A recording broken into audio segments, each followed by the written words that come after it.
Welcome back to the channel. Welcome back to another edition of the Freshman 15 College Football Podcast, talking about the whole world of college football, the moves, the shakers, all that's going on in college football happens right here on the Freshman 15 here on Stonehall Sports with me, LP Cruz. And tonight is a special episode dedicated to the transfer portal and the moves that matter. So tonight, once again, I'm going to talk to the host of the show, Tyler Moore, to discuss college football and the transfer portal. So let's get right into it. Tyler, what's up, man? Not too much, man. There's a big shakeup this year in the college portal. You got the NIL deals, people jumping from conference to conference.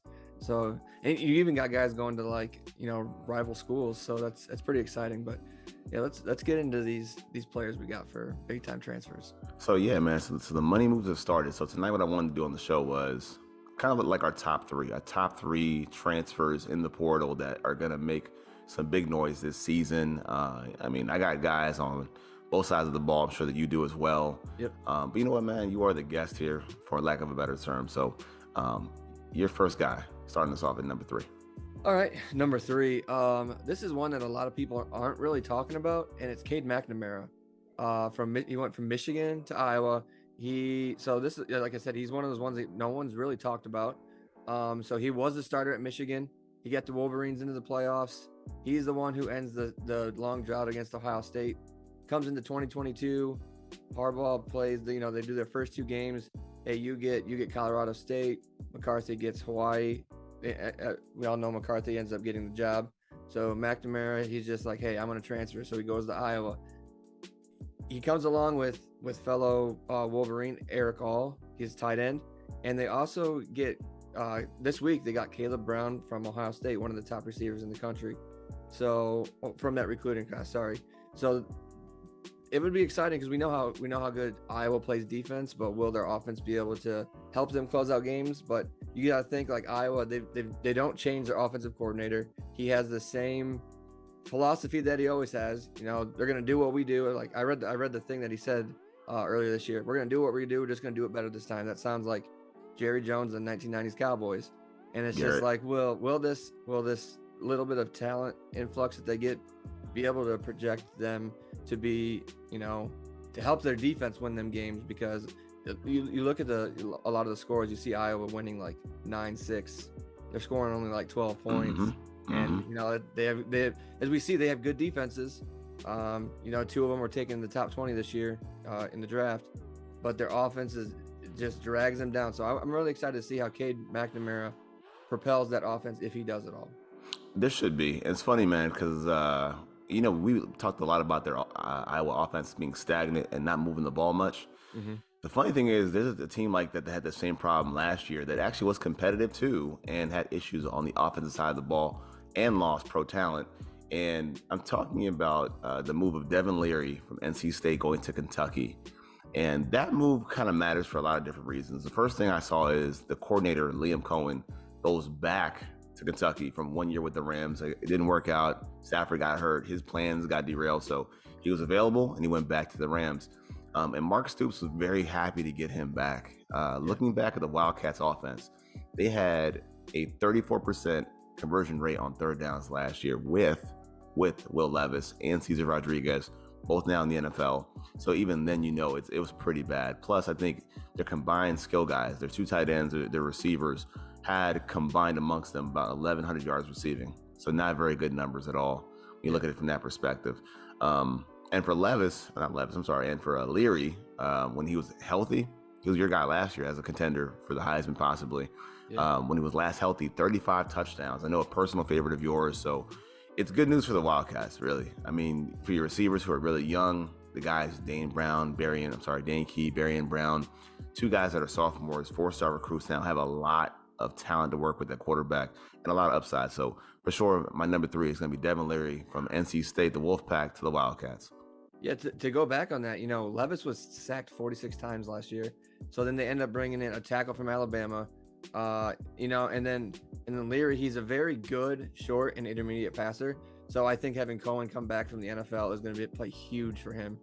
So their conversion rates should go, like you said, go through the roof. So my number 2, I'm going to go with another quarterback here, only because You know who I'm talking about? Nah, I'm curious. Okay, Go ahead. another quarterback here, and if I butcher his first name, Shadur Sanders. Okay. Okay. Because Jackson State, to Colorado. But do I really have to say anything else? Like, his dad's the coach. He goes from the HBCU to a Power Five conference, a one-win Power Five conference in the Pac-12, and he brings in all those transfers. All those guys are leaving. He's always in the news now. And then you have Sanders getting Heisman votes, supposedly. Like, he's up there already, and it's just like you haven't even taken a snap in a Power Five. In a Power Five conference yet. So it's like one of those things, like, we're waiting for I knew he was good, or this is a total train wreck. And that's just the curious thing that I want to see play out, is how he plays in a Power Five conference.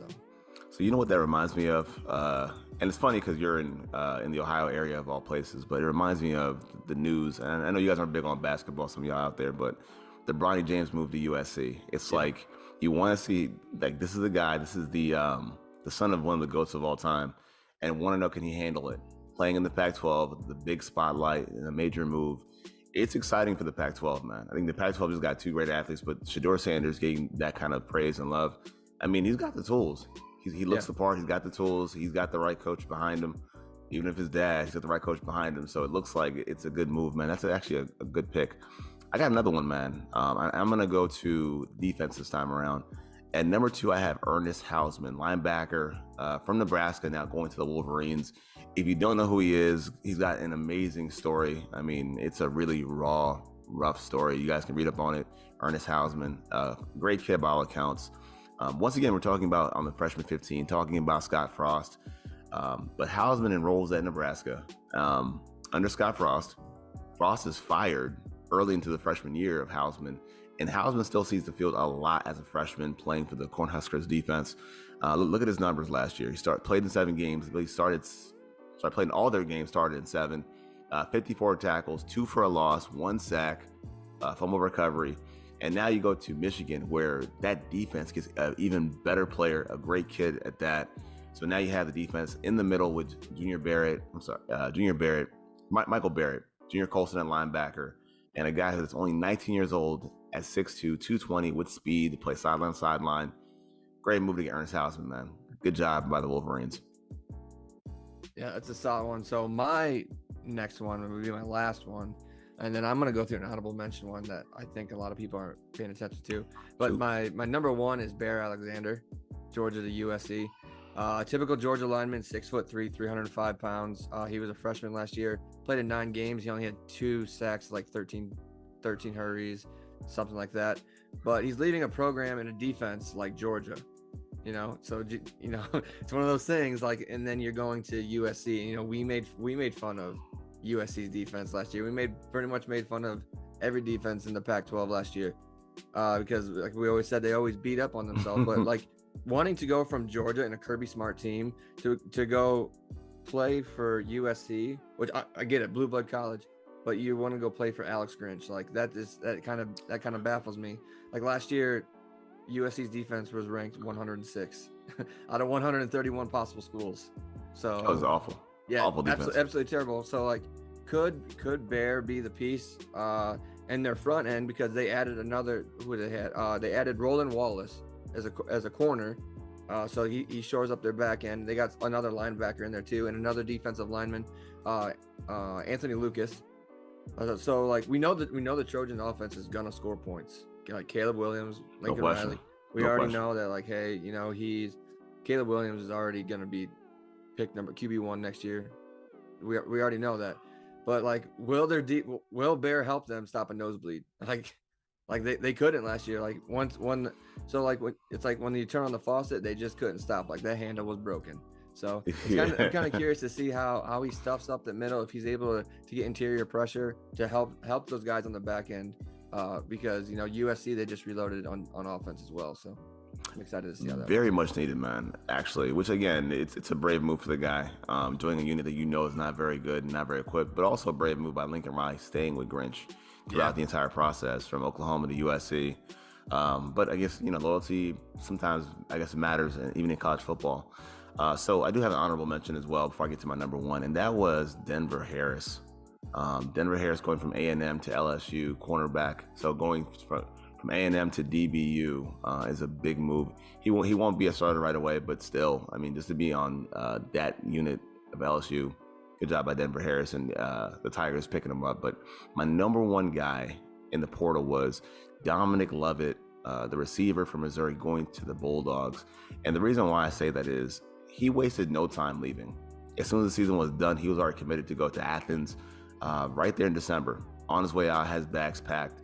And this one matters a lot because Georgia is a football factory in the SEC right now, but they lost a lot of talent offensively. You lose a Darnell Washington, you lose a Kenny McIntosh, have to replace the quarterback Stetson Bennett. You're starting over offensively. You have to retool, and the way you do that is by getting more talent to come in that can play right now. So you have to help out your quarterback. So Carson Beck, here's your lifeline now. You still have Brock Bowers, you have Ladd McConkey, but you need to have that other guy just to kind of fill in and jump in. And I think Lovett is a great pickup. Great safety blanket over the middle in the slot, hands, separation, toughness to his game, and he has yak potential.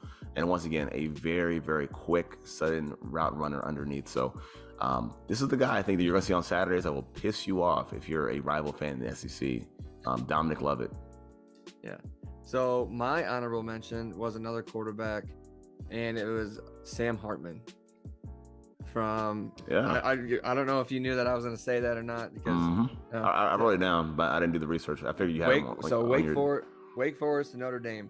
Competition doesn't really change too much for him because Notre Dame plays a lot of games in the ACC as an independent school. So, but they play predominantly a lot of games in the ACC with the occasion like big time rivalry. Stanford. Sometimes you have Michigan. Notre Dame will have Ohio State this year. USC, stuff like that.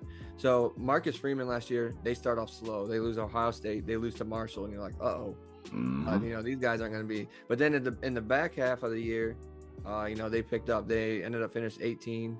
I think the only big time game that they lost at the end of the year, I'm not sure, but it was a one possession game. But besides the point, like this year, like I said, they get USC and Ohio State. That's their big game for him to show like. Hey, I deserve to be, one of these top quarterbacks. So, new offensive coordinator Gerald Parker, he runs a pro style offense. A lot of 11 and 12 personnel. It's extremely different than what you've seen at Wake Forest. At Wake Forest, you saw like if you watch you and I are like draft guys, so you watch the highlights for like Sam Hartman to A.T. Perry. It almost looks like Sam wants to like run forward and then throw the ball because they run slow mesh. Everything's RPO, but now they're gonna run like a pro style offense. So like these big games against quality opponents that he's gonna have at Notre Dame with like that profile, this will allow his draft stock to rise up into the tier 2 quarterbacks for him to get drafted day 2, like high day 2 if it allows. For next year's draft. Yeah, I mean, I agree. And the one common fiber in these that I've been looking at is how many players stayed within the conference. I mean, you can almost count Hartman as a guy that fits that mold because, again, Wake Forest is playing not Wake Forest, but Notre Dame's playing ACC talent quite often now these days. So you look at Lovett staying in the SEC. You look at a guy, like I said, Hausman, your guys staying in their conference. McNamara. It's crazy what the portal has done for these programs and these teams being able to jump ship and almost do damage to you right away. It's basically free agency in the NFL, and these moves here are going to matter. And I know when we get into our season in the fall, and I know you got a lot of episodes lined up for the Freshman 15. So also like, sub, and comment for the Freshman 15 here on Stonehall Sports. But a lot of these guys we're going to talk about, I'm sure, week in, week out here on the Freshman 15. So Tyler, man, before we head up out of here, any last thoughts?